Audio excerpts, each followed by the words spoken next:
हमारा भारत देश वीर पवित्र सती नारियों के इतिहास से भरा हुआ है। और भारत ही नहीं, कहीं कहीं बाहर भी कुछ पवित्र नारियां हुई है, और केवल नारियां ही नहीं, बालिकाएं भी हुई है। आज हम आप लोगों को एक ऐसी ही पतिव्रता स्त्री, जिसने अपनी सूझबूझ से किस प्रकार से अपने सतीत्व का प्रमाण दिया, ये कथा हम आप लोगों को सुनाएंगे। एक बार की बात है, एक राजा था। उसकी रानी बहुत ही सती सावित्री पतिव्रता थी। राजा पर कुछ ऐसी मुसीबत आई कि राजा को अपना देश, घर बार सब कुछ छोड़कर रानी को लेकर अकेले ही निकल जाना पड़ा। राजा ने विचार किया। राजा दूर किसी दूसरे राजा के यहाँ पर पहुंचा। जो दूर देर का राजा था, बड़ा सज्जन था, धार्मिक प्रवृत्ति का था। राजा ने उसको अपनी सारी आपबीती बता दी और उससे कहा कि आप मुझे कोई नौकरी दीजिए जिससे मैं अपने जीवन का निर्वाह कर सकूं। राजा ने विचार किया, ये एक राजा है, इसके कोई अच्छा पद ही हमको इसको देना चाहिए और इसके अनुभव से हमको लाभ भी होगा। इस प्रकार राजा ने उसका सम्मान किया और उसका सम्मान करते हुए जो प्रधानमंत्री का पद था, वो पद उसको दे दिया। अब इधर जो पहले से प्रधानमंत्री था, उसको स्वाभाविक रूप से ये बात रास नहीं आई। उसके मन में उसी समय से राजा के प्रति ईर्ष्या का भाव हो गया। इधर राजा को एक महल मिल गया और महल में एकमात्र एक दासी उन्होंने रखा, जो कि रानी की सेवा में रहती थी। अब इधर होते होते मंत्री की, जो पुराना मंत्री था, उसकी ईर्ष्या भाव ने और वृद्धि को प्राप्त कर लिया। एक बार राजा से इस पुराने राजा ने, जो प्रधानमंत्री बना था, उसने कहा, मेरी पत्नी बहुत पतिव्रता है, बहुत सती सावित्री है। तो इस बात पर वो जो पुराना मंत्री था, उन्होंने कहा कि आप सिद्ध कर सकते हो, महाराज ये झूठ बोल रहा है, इनकी पत्नी पतिव्रता नहीं है। उन्होंने कहा कि नहीं, मेरी पत्नी पतिव्रता है। तो राजा को उसने उकसाया कि महाराज आप कह दीजिए कि अगर ये अपनी पत्नी को पतिव्रता सिद्ध न कर सके तो इसको आप प्राण दंड देंगे, और मैं सिद्ध करके बताऊंगा कि इसकी पत्नी की सच्चाई क्या है, और अगर मैं ऐसा न कर सका तो आप मुझे प्राण दंड दीजिएगा। तो राजा ने बात कह दी कि तुम सिद्ध करो, तुम्हारी रानी पतिव्रता है, नहीं तो तुम्हें प्राण दंड दिया जाएगा। राजा ने कहा, इसमें कौन बात है, मेरी पत्नी है ही पतिव्रता। अब इधर जो मंत्री था, पुराना मंत्री, उसने विचार करना शुरू किया, क्या करे। वो गया, राजा यहाँ पर राजा नौकरी कर रहा है और वहां पर वो पीछे से उसके महल में गया। उसने वहां पर दरवाजा खटखटाया, दरवाजा, तो वहां पर कोई भी नहीं था। दरवाजा उसको खोला ही नहीं गया। कहे, राजा जब आएंगे तभी आइएगा, यहाँ पर अभी दरवाजा नहीं खोला जा सकता। अब क्या करे, दरवाजा खुल भी नहीं सकता, तो वो तो रानी से आमने सामने भी नहीं हो सकता है। अब क्या करे, उसने फिर भी सोचा कि हिम्मत नहीं हारा। वो पास के गांव में गया, पता लगाया इसके विषय में, सब जानकारी की, तो पता चला कि वहां पर केवल मात्र रानी रहती है और रानी के पास एक दासी है, और वो दासी इसी गांव की है। बस उसने सोच लिया कि अब मेरा काम बन गया। जब दासी बाहर आई, उसने दासी से पूछा कि ये बताओ कि उस रानी के क्या हाल है, सब बात पूछना शुरू किया। उसका उन्होंने कहा कि आप मेरे को कोई ऐसा चिन्ह बताओ, कोई गुप्त चिन्ह मेरे को बता दो, बस मैं तुम्हें माला माल कर दूंगा। उसने सोचा कि इसमें कौन बात है, और दासी थोड़ा सा लालच में आ गई।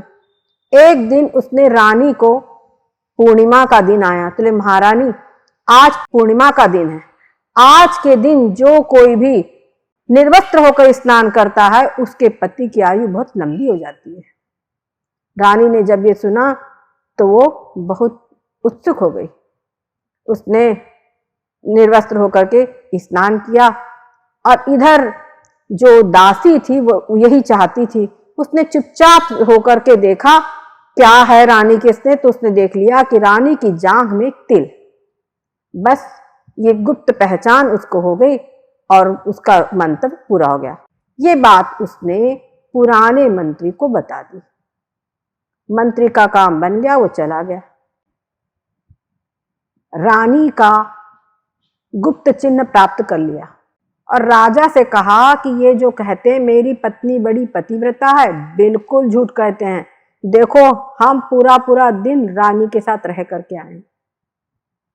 राजा ने उससे कहा ये बात, तो उसने कहा महाराज हम ये बात नहीं मान सकते। लेकिन उन्होंने कहा कि कैसे नहीं मानते हो, हम बताते तुम्हारी रानी की जांघ पे चिन्ह है, बोलो है कि नहीं है। अब क्या था, राजा बेचारे को कोई उपाय नहीं रह गया बोलने के लिए। वो घर पर आया और बिल्कुल उदास। रानी ने पूछा क्या बात है, तो उसने कहा हम क्या बताएं, तुमने तो हमारी पूरी इज्जत मिला दी। बोले क्या बात है हमको बताइए, तो ये कैसी बात कर रहे हो आप। तो उन्होंने पूरी बात रानी को बता दी। तो बोले अच्छा ये बात है, आप मुझको अवसर दीजिए, मैं सिद्ध करूंगी, अब किसी से कुछ मत कहिए। कहा कि आप राजा से केवल समय मांग लीजिए। ठीक है, राजा ने राजा से समय मांग लिया। अब क्या था, रानी ने अपने कुछ विश्वास पात्र ब्राह्मणों को बुलाया जो कि उनसे कहा कि आप हमको जो साज बाज बजा लेते हैं, जो नट, उन लोगों की व्यवस्था आप हमको कुछ कर दीजिए। ऐसी कंपनी जो साज बाज सब बजा लेती है उनके आपको हमको व्यवस्था कर दीजिए गुप्त रूप से, और एक किसी को भी पता न चले। उन्होंने कहा कि ठीक है व्यवस्था कर लेंगे। वहां पर वो सारी व्यवस्था हो गई। रानी ने बनाया एक नाच करने वाली नर्तकी का वेश और बढ़िया सुंदर राजा के महल के सामने वहां पहुंच गई और कहा हम राजा को अपना कुछ कार्यक्रम दिखाना चाहते हैं, राजा को खुशी हो जाए, राजा को पसंद आ जाए तो राजा हमको इनाम दे दे, और नहीं तो कुछ ना दे। बस हमारी एक मंशा है, राजा को अपना कार्यक्रम दिखाना चाहते हैं। तो राजा ने अनुमति दे दी। रानी गई और बढ़िया सुंदर नृत्य इतना सुंदर प्रस्तुत किया कि राजा बहुत खुश हो गया। और राजा ने कहा कि आप मांगो, क्या इनाम मांगती हो। तो उसने कहा कि महाराज हमको इनाम कुछ भी नहीं चाहिए, बस हम इतना ही आपसे निवेदन करते हैं कि आपका ये जो मंत्री है इसने हमसे 5,000 रुपए लिया है, वो 5,000 रुपए हमारे वापस कर दे, बस हम इतना ही चाहते हैं। तो मंत्री ने कहा, जो वो पुराना मंत्री था उसने कहा ये क्या बकती हो, मैं तो तुमको जानता तक नहीं हूं। तो उसने कहा कि महाराज ये झूठ बोल रहा है, इसने मेरे से 5,000 रुपए लिया है। तो उसने कहा कि नहीं महाराज ये झूठ बोल रही है, मैंने तो आज तक कभी इसका चेहरा तक नहीं देखा, इससे कभी जानता तक नहीं, कभी भेंट तक नहीं हुई। तो उसने कहा नहीं महाराज ये झूठ बोल रहा है, इसने मेरे से 5,000 रुपए लिया है। वो बार बार इस बात को बहुत आक्रोश पूर्वक और दृढ़ता पूर्वक उसने कहा कि मैं इसको जरा भी नहीं जानता, जरा भी नहीं जानता, बोलो जिसकी कसम खा जाओ, जिसकी शपथ खा जाऊं, मैं इसको जरा भी नहीं जानता, मैंने आज तक इसके आमने सामने भी नहीं हुआ हूं, मैं तो जिंदगी पहली बार इसका चेहरा देख रहा हूं। तब रानी ने कहा कि बस महाराज हमें यही कहना था। इन्होंने बात स्वीकार कर ली कि इन्होंने जिंदगी में मुझको पहली बार देखा है। अब मैं अपना परिचय देती हूं। और उसने अपना परिचय दे दिया कि मैं इन राजा की रानी हूं, और इस आदमी ने मेरे ऊपर झूठा ब्लेम लगाया कि मैं पतिव्रता नहीं हूं, और आज तक कभी जब इसने मेरे आमने सामने नहीं आया है और किसी प्रकार से गुप्त तरीके से इसने हमारे पुराना चिन्ह जान लिया, तो बताइए इसने हमारे साथ बहुत बड़ा धोखा किया है, और बस यही हम आपको सिद्ध करना चाहते थे।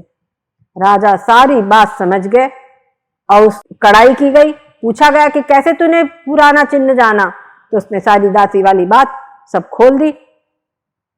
और फिर बस दासी को भी दंड दिया गया और उसको भी मृत्यु दंड दिया गया।